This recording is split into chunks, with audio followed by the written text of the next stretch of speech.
Hey guys, welcome to government jobs Gyan YouTube channel. Guys, आज की इस वीडियो में हम बात करेंगे एनसीएल के recruitment notification online form apply process के बारे में। लास्ट डेट की न्यू अपडेट है, केवल एक दिन शेष रह गया है। आप जल्द से जल्द अपने फॉर्म अप्लाई कर ले। जी हाँ दोस्तों, नॉर्दर्न कोलफील्ड्स लिमिटेड ने यहाँ पर टेक्नीशियन के 200 खाली पदों को भरने के लिए नोटिफिकेशन रिलीज किया हुआ है। कैसे आप इस भर्ती में पार्टिसिपेट करने के लिए अपने फॉर्म अप्लाई कर सकते हो बिना कोई मिस्टेक किए हुए, इसकी पूरी जानकारी हम आपको स्टेप बाय स्टेप रजिस्ट्रेशन से लेकर प्रिंट तक इस वीडियो में देंगे। बस आपको इस वीडियो को स्किप के बिना शुरू से लेकर एंड तक देखना है।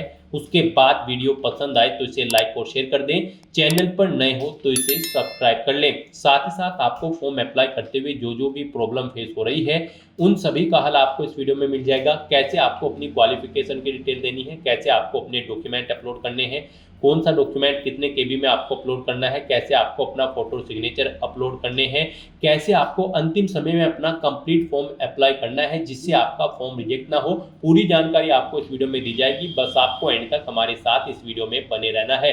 तो बिना कोई वक्त गंवाए चलिए शुरू करते हैं। आपको इस वीडियो के डिस्क्रिप्शन बॉक्स में हमारी वेबसाइट IND-sarkari-naukri.in के इस पेज का लिंक मिल जाएगा। यहाँ पर आपको इस भर्ती के रिगार्डिंग सभी डिटेल्स प्रोवाइड कर दी गई है। नॉर्दर्न कोलफील्ड्स लिमिटेड एनसीएल ने टेक्नीशियन के 200 खाली पदों को भरने के लिए नोटिफिकेशन रिलीज किया हुआ है। आप 10 मई 2025 तक अपने फॉर्म अप्लाई कर सकते हैं। एक दिन शेष रह गया है, आप जल्द से जल्द अपने फॉर्म अप्लाई कर लें। यहाँ पर 10वीं पास कैंडिडेट, ITI पास कैंडिडेट अप्लाई कर सकते हैं। 18 से 30 साल आपकी आयु सीमा रखी गई है। ऑल इंडिया से आप ऑनलाइन मोड में अप्लाई कर सकते हो। उसके लिए आपको इस पेज को नीचे स्क्रॉल डाउन करना है। इंपोर्टेंट लिंक सेक्शन में आकर इंग्लिश नोटिफिकेशन PDF या फिर हिंदी नोटिफिकेशन PDF लिंक पर क्लिक करके इस भर्ती के नोटिफिकेशंस को ओपन कर लेना है हिंदी या फिर इंग्लिश लैंग्वेज में, और इनमें से आपको पूरी डिटेल रीड कर लेनी है। यहाँ पर आपको सभी डिटेल्स प्रोवाइड कर दी गई है, जैसे कि क्या पोस्ट का नाम है, कितनी उसके लिए नंबर ऑफ वैकेंसीज है, कौन सी कैटेगरी के लिए कितनी वैकेंसीज है, कैसे आप अप्लाई कर सकते हो और कब से कब तक आप अप्लाई कर सकते हो। पूरी जानकारी आपको इस नोटिफिकेशन में दे दी गई है। आप सभी डिटेल्स यहाँ से रीड आउट करें, उसके बाद अपने फॉर्म अप्लाई कर लें। फॉर्म अप्लाई करने के लिए भी आपको हमारी वेबसाइट के इसी पेज पर ही अप्लाई ऑनलाइन का लिंक दिया गया है। जैसे ही आप इस लिंक पर क्लिक करेंगे तो आपके सामने एनसीएल का ये ऑफिशियल पोर्टल ओपन होगा।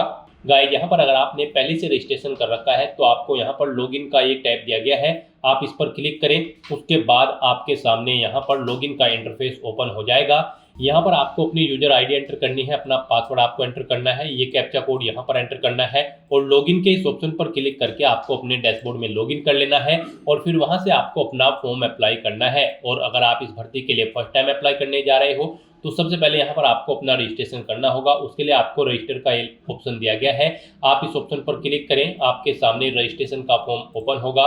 जैसे ही आप रजिस्टर के लिंक पर क्लिक करेंगे तो आपके सामने यहाँ पर कुछ इस तरह से इंटरफेस ओपन होगा।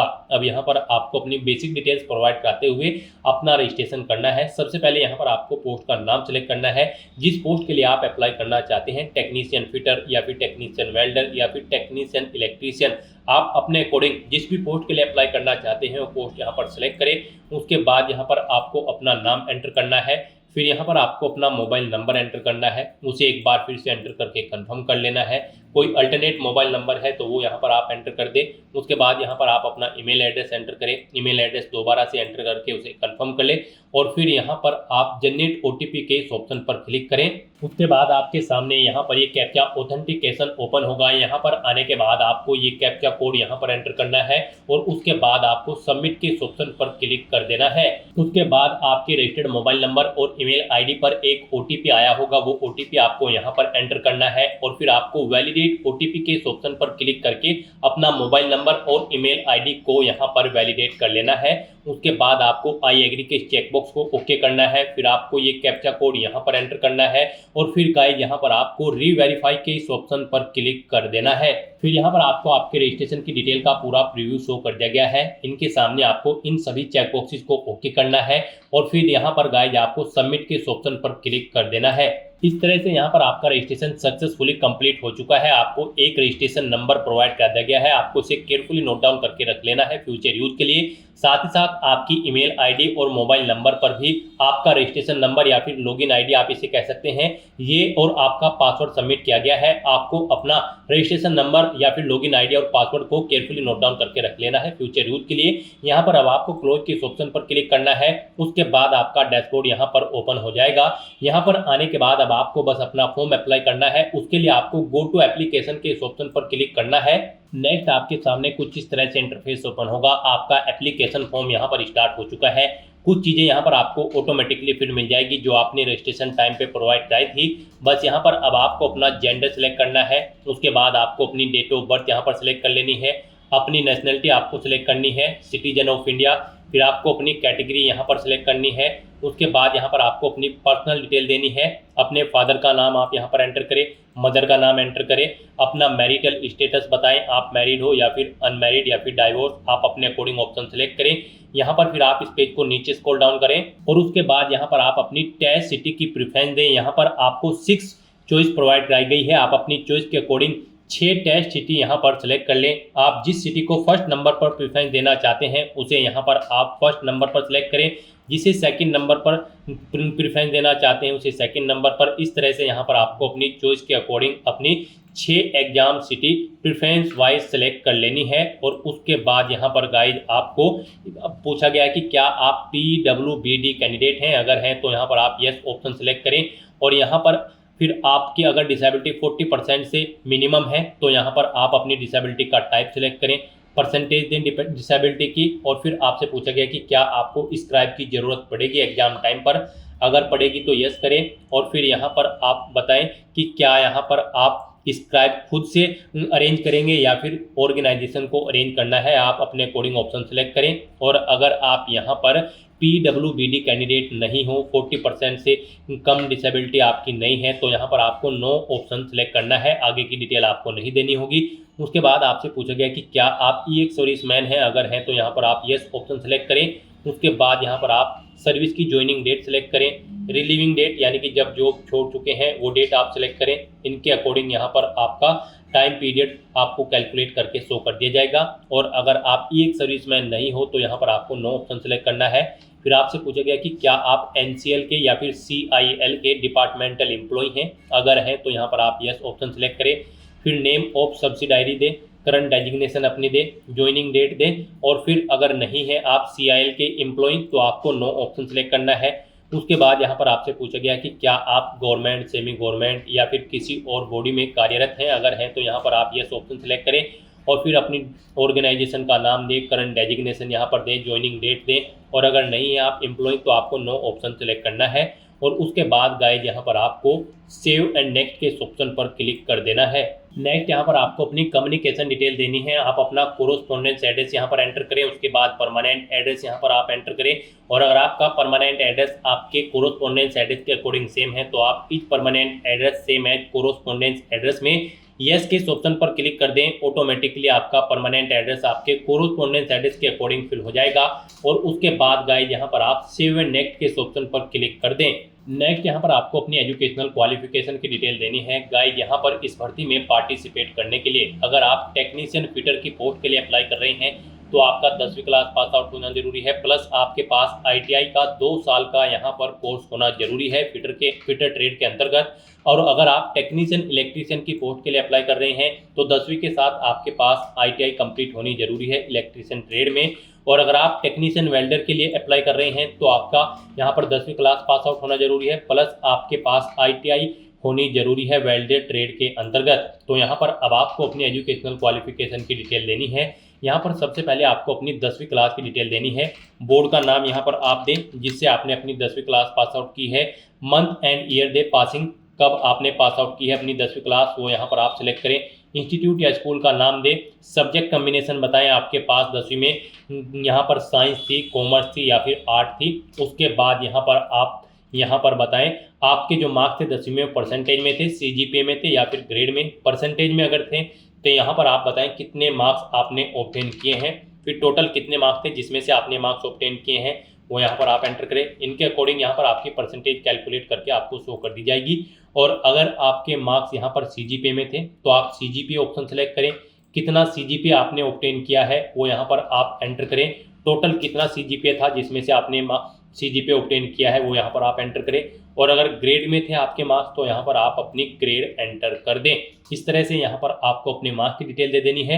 नेक्स्ट यहाँ पर आपको अपनी ITI की डिटेल देनी है। यहाँ पर आपको सबसे पहले स्ट्रीम सेलेक्ट करनी है अपनी ITI की। यहाँ पर आपने रजिस्ट्रेशन टाइम पे जो कोर्स सेलेक्ट की थी उसके अकॉर्डिंग आपको आपकी स्ट्रीम मिल जाएगी। यहाँ पर आप इसे सेलेक्ट करें। इंस्टीट्यूट का नाम दें जिससे आपने अपनी ITI का ये कोर्स कंप्लीट किया है। पासिंग मंथ और ईयर यहाँ पर आप सेलेक्ट करें। फिर यहाँ पर आप बताएं आपका जो रिजल्ट था वो परसेंटेज में था, CGPA में या फिर ग्रेड में। आप अपने अकॉर्डिंग ऑप्शन सेलेक्ट करें। परसेंटेज में अगर है तो मार्क्स कितने ऑब्टेन किए हैं वो आप एंटर करें।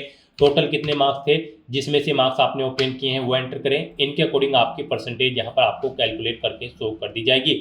उसके बाद यहाँ पर आपसे पूछा गया है कि क्या आपकी जो फिटर ट्रेड का सर्टिफिकेट है वो आपको इशू हुआ है NCVT या फिर SCVT से, और आपने मिनिमम 1 साल की अप्रेंटिसशिप ट्रेनिंग भी ले रखी है NCVT या फिर SCVT से अंडर द अप्रेंटिसशिप एक्ट 1961 के। तो यहाँ पर अगर ये चीज़ें हैं तो आप येस ऑप्शन सेलेक्ट करें, नहीं है तो आप नो ऑप्शन सेलेक्ट करें। फिर आप यहाँ पर एलिजिबल नहीं होंगे तो यहाँ पर आपको येस ऑप्शन ही सिलेक्ट करना है।